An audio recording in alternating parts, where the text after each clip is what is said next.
Madam Kasar ना CHO madam Kasar madam या इथे उपस्थित आहेत.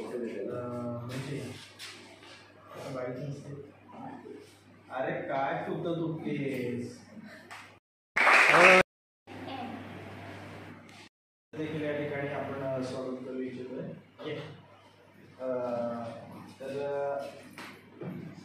आमच्या कर्मचारी मनीषा जोशी यांनी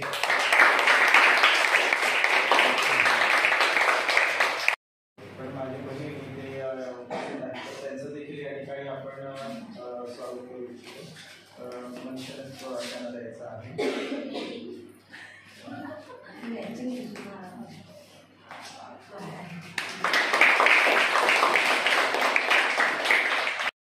समस्या आहेत आणि त्या समस्यांना सामोरे कसं जायचं, कारण ह्याच एक वयाचा हा काळामध्ये आहे.